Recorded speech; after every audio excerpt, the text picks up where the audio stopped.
Good morning, student. Today we are discussing about the nutrition, and the nutrition is related to our health. So first of all, we are discussing about the what is meant by nutrition.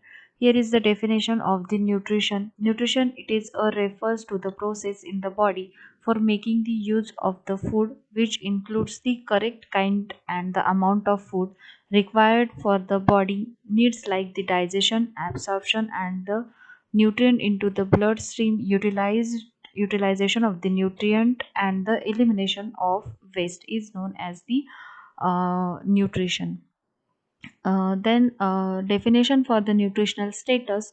Nutritional status is the condition of the body as influenced by the food. So here is the relation of nutrition to the health. Food is essential for the human existence, just like the air we breathe or the water we drink.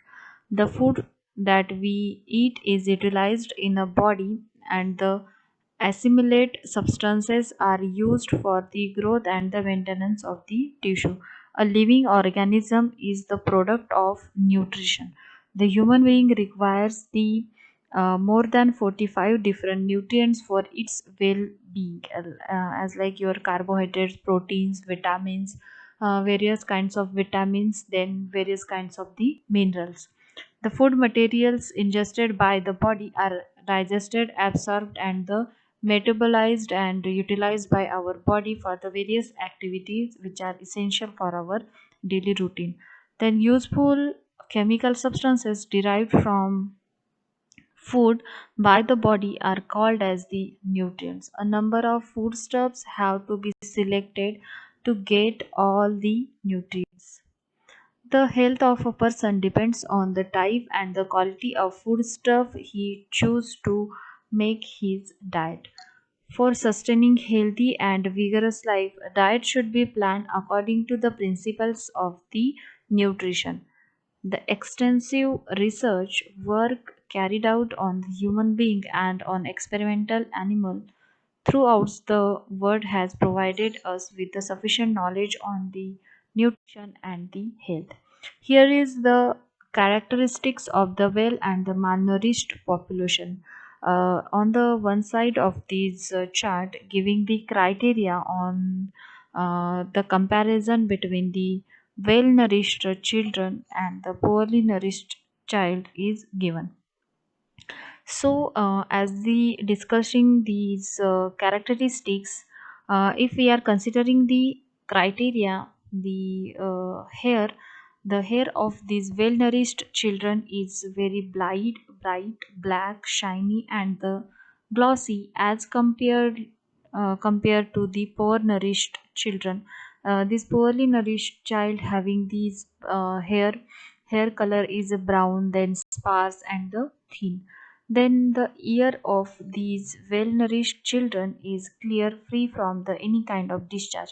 But the poorly nourished children having this infected and the running ear.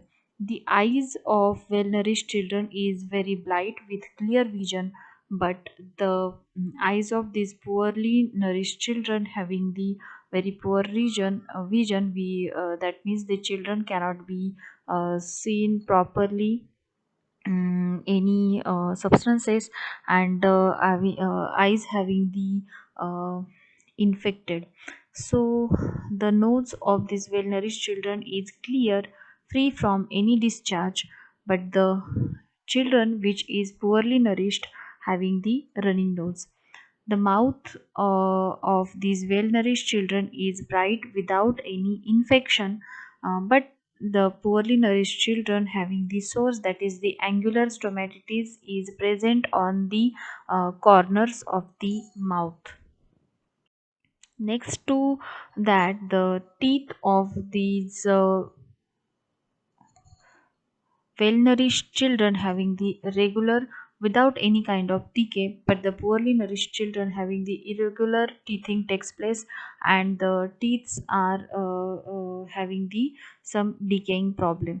The gums of these well nourished children is bright and the healthy looking, but the gum of these poorly nourished children having the bleeding and the swollen gums. The position of the head of these well-nourished children is straight looking, but the position of the head of the poorly nourished having the malfunctioning. Shoulders and the hands or the of these well-nourished children is erect, but the malnourished children shows the malformation or the irregular of the functioning. Then hands or the nails are very bright pink in color, but the nails of the malnourished or the poor nourished people or the children having the spoon shaped nails and the cracked nails. And the abdomen of the well nourished children is regular, but the poorly nourished children having the protruding belly.